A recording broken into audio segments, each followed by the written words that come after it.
for your listening enjoyment, Edmund O'Brien as... Johnny Dollar. Cal Porter at Associated, Johnny. What's up, Cal? Remember the Unger case, about 1945? Henry J. Unger. The testimony sent him up for a 1 to 10 hitch. Insurance fraud? Yeah, sure, I remember him. They let him out yesterday. He's been noising about that you're the top of his shopping list. Oh, I've heard that kind of talk before. Well, all I know is he's not here in Hartford visiting grandmother. We'd like to have you on a payroll for a few weeks just for safety's sake. Keep an eye on him for us. Probably the easiest money I've ever taken, Cal. If I remember Mr. Unger, he'll have his eye on me.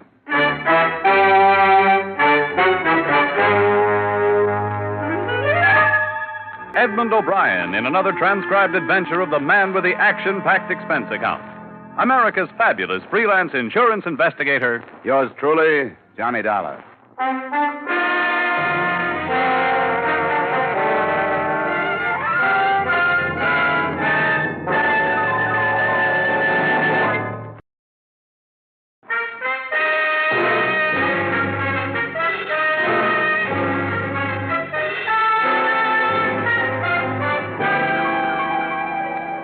Expense account submitted by Special Investigator Johnny Dollar to the Associated Insurance Companies of New England.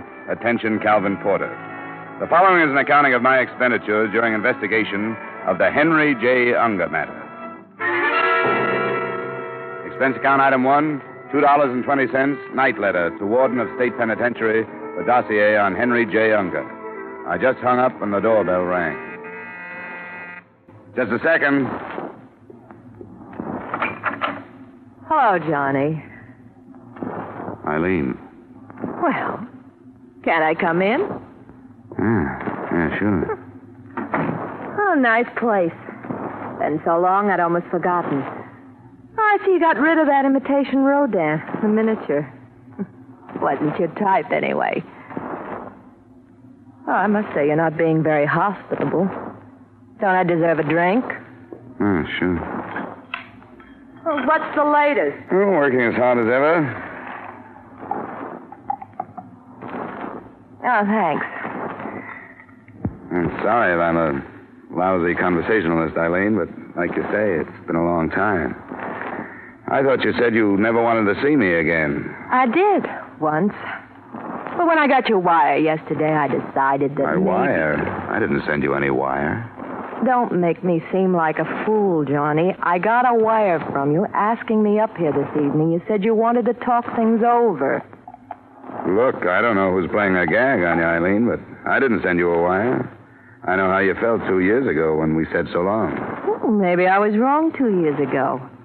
I know I made some mistakes, and you made some mistakes. Let's see that wire. Well, sure. It's right here in my purse. Tonight at 7:30, let's talk things over at my place, Love Johnny. I didn't send that. You sure you don't know a few other Johnnies? That was a dirt crack. You like little things like this, don't you, Eileen? You like to write yourself notes, make up stories. You've got an A1 imagination. Well, I went all through that a long time Now, ago. you listen to me. This is no gag, and it's not my imagination. All right. Let's make things as pleasant as possible as long as you can. Fair enough. I thought a lot about you, Johnny. Oh, I'm not apologizing. Really, I'm not. Just thinking back. I'm glad it didn't turn out the way we originally planned it. I'd have spent half my life worrying over you. Oh, that's very touching, especially in light of the fact that every other evening it was somebody else. I told you, Johnny. Yes, that we were going to be pleasant. Oh, that's right. We were going to be pleasant. Oh. You expecting someone? No. Mr. Dollar? Yes?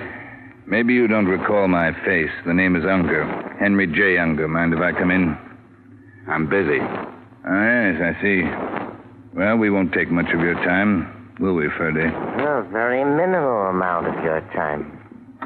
Mind introducing me to the lady? What do you want, Unger? My name is Henry J. Unger, miss. Well, maybe I better go, Johnny. No, stick around. Go on, Eileen. I'll see you later. I said stick around. I guess you better stick around. Yeah. You just came over for a visit, Unger. Let her go home. Oh, no. Maybe she'd like to watch the activities. Purdy, get out the needle. Now, look, Unger. Oh, you talk, just like someone in insurance.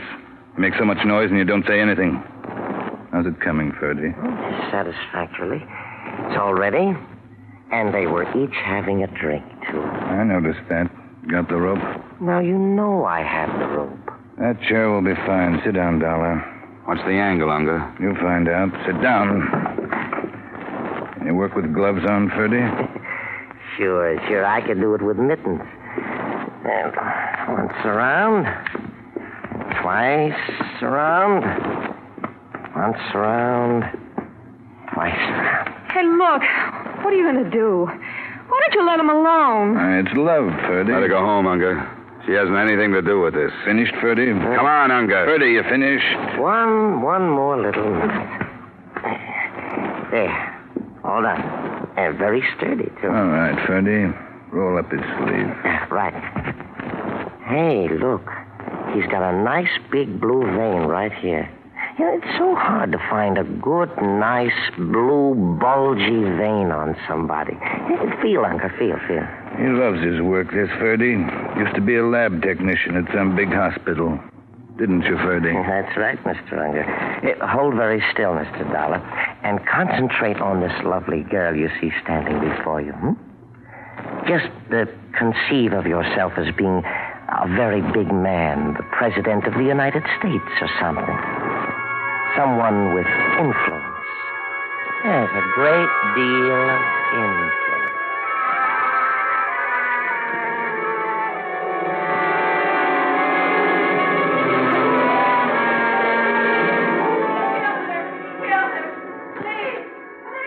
My head was loaded with nails.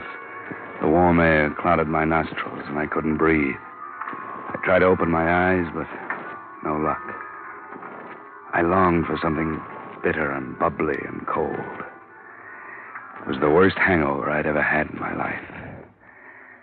I finally forced my eyes open.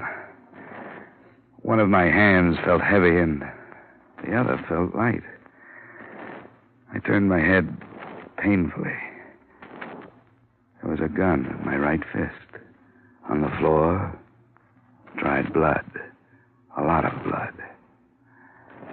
And a girl named Eileen. Police!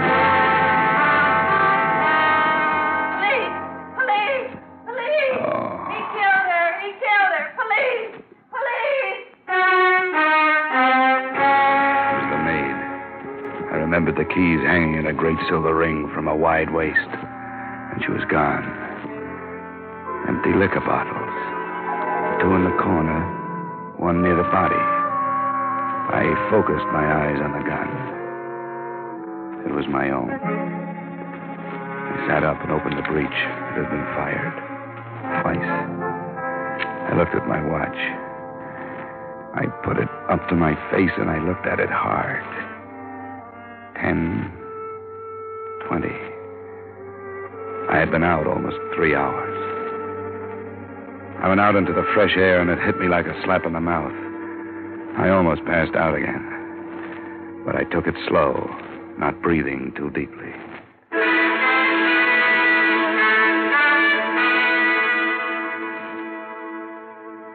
Expense account item 2, $1, and I forget how many cents cab fare to the combination home and office of my good friend, old Dr. Norwich. I was still so groggy I almost fell into the house when he opened the door. Why, Johnny, here, let me take your Oh, arm. I'm a little woozy. That I can see. Here, sit down before you fall down. Here we are. Look, Doc, I gotta trust you. I just been framed. Look at my right arm. The vein. It's been punctured. What did they give me? I don't know. I can take a blood sample and lab it up for you. Thanks, Doc. I can't be certain, but my opinion is you've been given a very adult dose of alcohol. Possibly a mixture of 50% alcohol and intravenous fluid. Can I prove it? Did you have a drink? Yeah, 1. Well, I'm afraid gastric analysis would show a trace of alcohol. Yeah, but not enough to make me pass out. By now, most of the alcohol would be in the blood whether you drank it or had it pumped into you. So it's a dead end, huh? If it's a frame, Johnny, I'm afraid the evidence I could supply wouldn't be much help to you. You've been radically anesthetized, my friend, but that little round dot on your arm could have been self-inflicted. A good prosecuting attorney could make mincemeat out of your case. Can you at least make me solid again? It'll take a few hours, but I can get you on your feet. If you don't mind being treated a little rough. I don't mind anything, Doc, as long as you can get me awake enough to keep myself alive.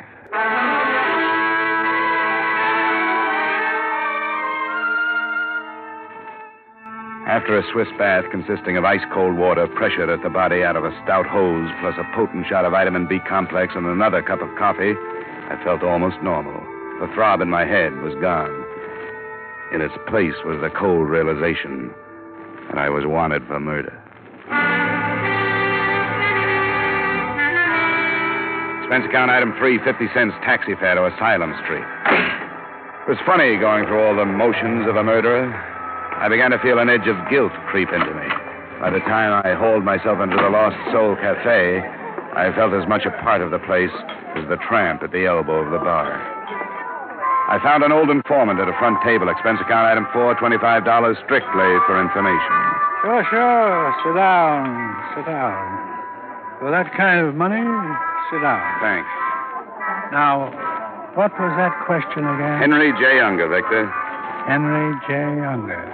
Just unfrozen. That's right.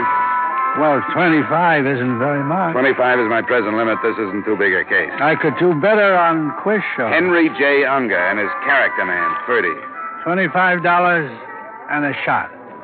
Right. Won't you join me? Oh, I can't look at the stuff.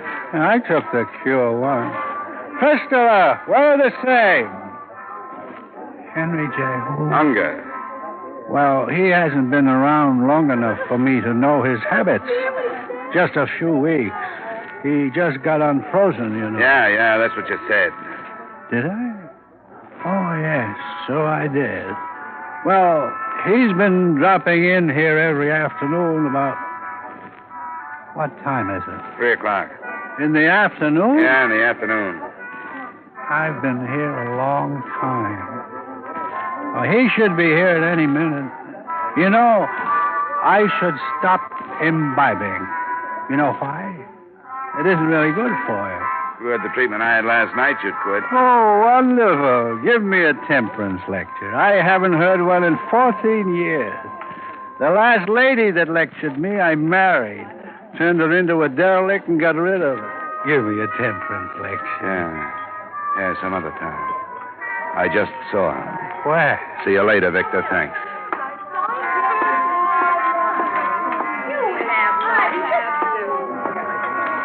Hello, Unger.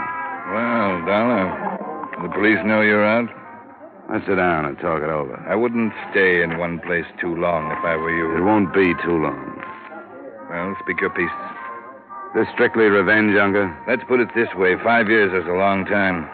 Good thing I learned to behave myself, or I'd still be running the prison paper. You're the noisy type, Unger. You'd be the finger man if I so much as stubbed my toe. Correction, I would have been. Now I've got the law doing my dirty work. You haven't made a mistake. I planned this for 5 years. You won't find any mistakes.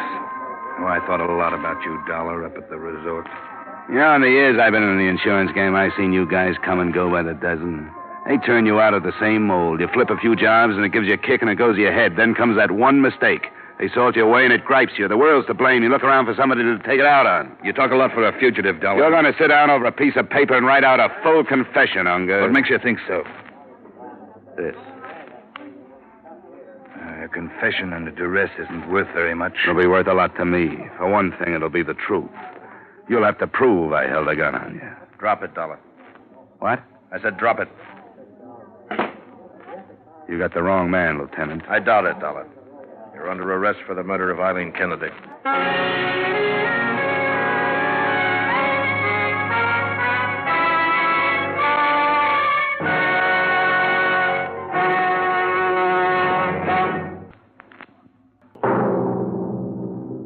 And now, with our star, Edmund O'Brien, we return you to the second act of yours truly, Johnny Dollar.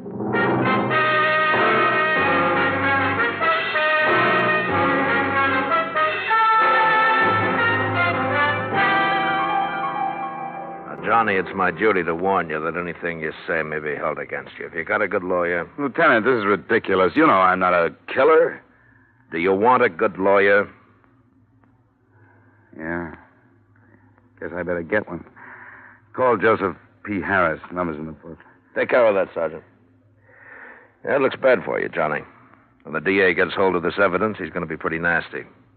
You have any contradictory facts? Yeah, sure. I'm innocent. Can you prove it?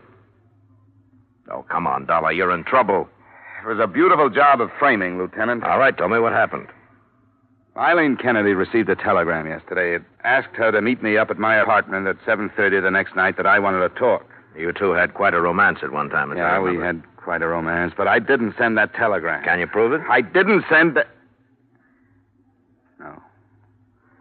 No, I can't prove it. Go on. Well, she got there at 7:30. We had a few words. Fight? Not a fight, differences of opinion. We weren't up there 5 minutes when the doorbell rang. It was Unger. He was with a guy he called Ferdy. Well, what happened? Unger pulled a gun on me. He sat me down in the chair, and Ferdy tied me up. Then Ferdy injected alcohol into my vein, enough to make me pass out. He dumped a few bottles around the apartment, probably pouring the liquor down the drain. And when I woke up, Eileen was lying dead on the floor next to me. That makes a good story, Dollar. Well, here's the mark on my arm. You can still see it. Yeah. All right, Johnny, now it's my turn. We found Eileen Kennedy in your apartment. There were 2 bullets in her, one in the abdomen, one in the chest, penetrating the heart at the right ventricle. From my gun? Yeah, the one we took from you when we captured you. .38 automatic. Lieutenant, We found empty liquor bottles around the place. Gastric analysis at autopsy of the girl showed alcohol. Sure, we each had a drink. A drink or many, there was a trace of alcohol. Now, you say you didn't take more than 1 drink. Can you prove it? Can you prove it? Can you prove it? Can you prove you washed your face this morning?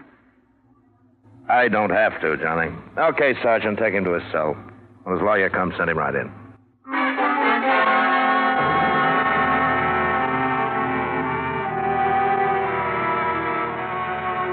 I'll try to remember something that might help me defend you, Johnny. Joe, I just can't think anymore. My head's going around like a pinwheel. You've got to keep yourself under control. Now, you're an investigator. You're used to dealing with things like this. Certainly when it comes to your own life. Yeah, that's just it.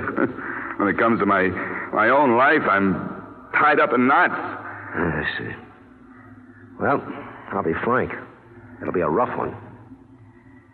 Are they still holding Unger? They couldn't hold him. They had no charge against him. Uh-huh. And it looks like the indictment will go through, huh? Yeah, it looks like it. You were terribly drunk, Johnny.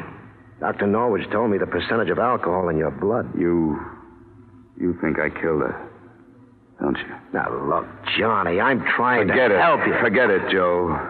I'll see you in court.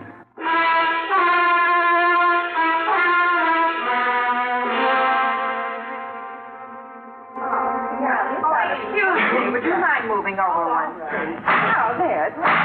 Oh, sorry, just got here. Hear ye, hear ye, hear ye. This Honorable Court of Connecticut is now in session pursuant to adjournment. Judge Samuel B. Epstein presiding. Be seated. The State of Connecticut versus John Dollar. We'll waive a jury, Johnny. I think you'll have a better chance. We'll take a jury, Joe. Start picking.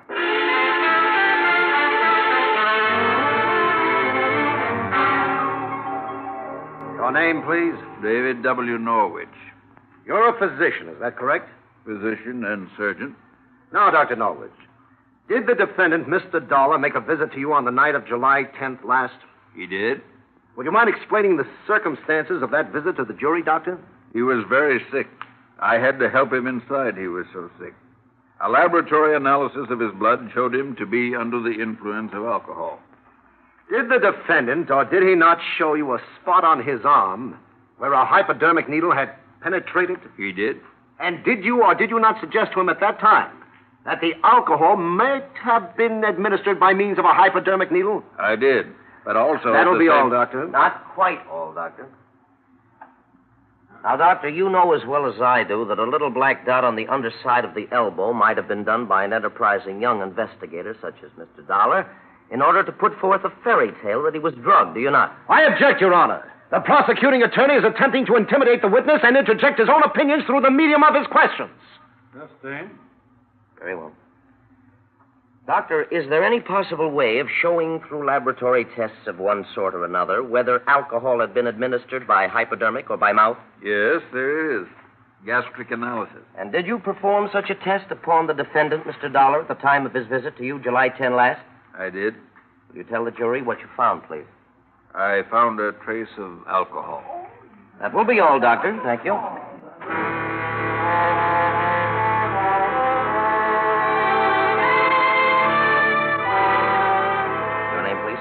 Rochelle Happerston. You know her, Johnny? Happerston, where do you live? 1024 and a half Pitkin Street, East Hartford. What relationship did you have to the murdered girl, Miss Kennedy? I was her roommate. How long had you roomed with Miss Kennedy? Oh, about 3 years. Now, Miss Happerston, did the defendant, Mr. Dollar, ever call on Miss Kennedy? Well, not for the last 2 years. But prior to 2 years ago, he did call at her place of residence. Is that not correct? 2 years ago, yes. Yeah. Now, is it not true that Miss Kennedy and Mr. Dollar were about to be married? Yes, that's true, but that was 2 years ago, too, so far as I know. Just answer the questions, Miss Happerston. Well, you want the truth, don't you? We'll get the truth, Miss Happerston. Now, were you present when Miss Kennedy received the wire from Mr. Dollar requesting her to meet him at his apartment at 7:30 the night of July 10 last? Yes, I was. And what do you remember to be her reaction? Hand me that pad. Well, she was very confused. She said she didn't love him, and she was hoping he wouldn't ask her to start again. And she went to Mr. Dollar's apartment under the impression that there was a chance that he might ask her to get together again? Objection, Your Honor. The witness cannot know what went on in the mind of the deceased. Sustained. Strike the previous question from the record. Proceed. In your opinion, no, let me put it this way. Did Miss Kennedy not say to you, only a day before the time that she left for Mr. Dollar's apartment, that she was not in love with Dollar and that she hoped he would not ask her to marry him? Yes, she did. That will be all, Miss Happerston.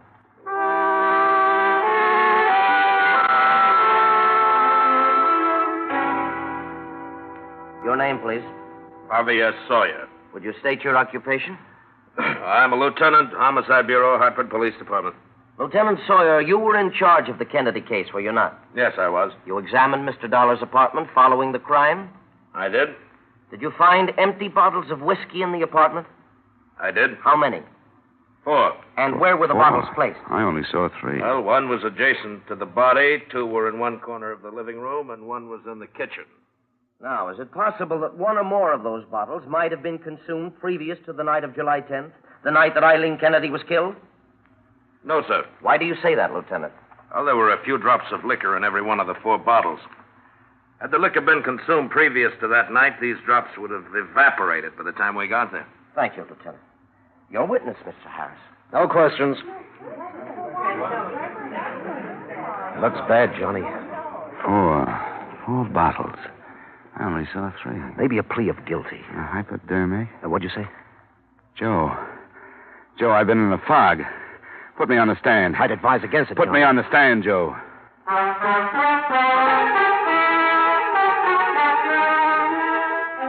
Your name? Johnny Dollar, Where do you live? 390 Pearl Street, Hartford. I'm going to point out to your attorney that you don't have to testify. You're aware of that. I am. Now, did you kill Eileen Kennedy? I did not, and I can prove it. Please. Ladies and gentlemen. Please continue, Mr. Dollar. There were 4 empty liquor bottles found in my apartment the night Eileen Kennedy was killed. Get that? 4 bottles. 1 near the body, 2 in the corner, and the police say they found 1 in the kitchen. All empty. Lieutenant Sawyer testified that by examining the degree of evaporation in the bottles of the residual whiskey, those bottles had been emptied the night of July 10th and not before. Go on. The medical examiners proved that Miss Kennedy did not have a high percentage of alcohol in her blood. She could not then have consumed as much as a pint of liquor, and the police say even that much is doubtful. Now, that means, ladies and gentlemen, that the night of July 10th, I would have had to consume over 3.5 quarts of whiskey. I've got to admit that I would have been unconscious long before I reached that point. Order. Proceed, Mr. Dollar. Now, as for the hypodermic needle, assuming I were about to go under from an overdose of alcohol, is it likely that I, who have had no practice at the administration of hypodermics, would have used my left hand to administer a hypodermic to myself and be accurate enough to hit the vein so exactly? Ladies and gentlemen, there's only one man who had a motive to kill Eileen Kennedy. That motive was to get me, something he'd been threatening to do for 5 years. And that's the man, the next witness, the elevator boy in my building, saw come up to my apartment the night of Eileen Kennedy's murder. That man is here in this courtroom. His name is Henry J. Unger. Look out, he's making a break for it. Copy him, Pete. We got him. You did it, Tony, you did it.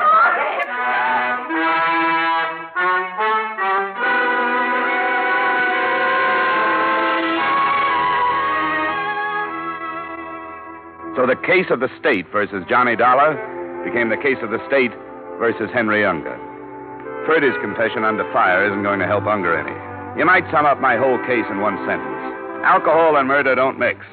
But I'm not kidding myself. If Unger hadn't got panicky at the mention of the next witness, I might have gotten what he deserved. Just shows what a little nerve, some fast bluff, and somebody else's sense of guilt will do for you. You see, there is no elevator in my building. Expense account total, $50.39, and more worry than you've got stockholders. Yours truly, Johnny Dollar.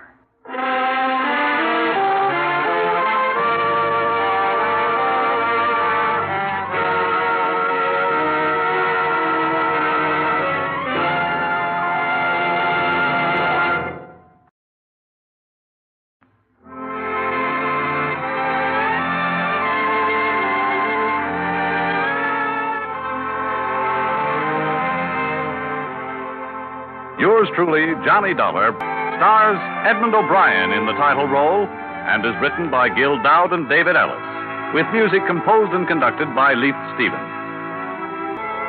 Featured in tonight's cast were Lou Krugman, Gene Bates, Raymond Burr, Sidney Miller, Mary Shipp, Parley Bear, Herb Butterfield, and Bill Conrad. Yours truly, Johnny Dollar, is produced and directed by Jaime Del Valle.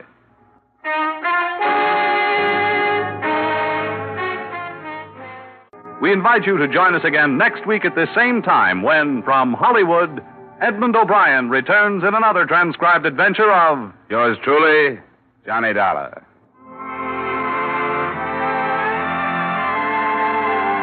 Bob Stevenson speaking. This is CBS, the Columbia Broadcasting System.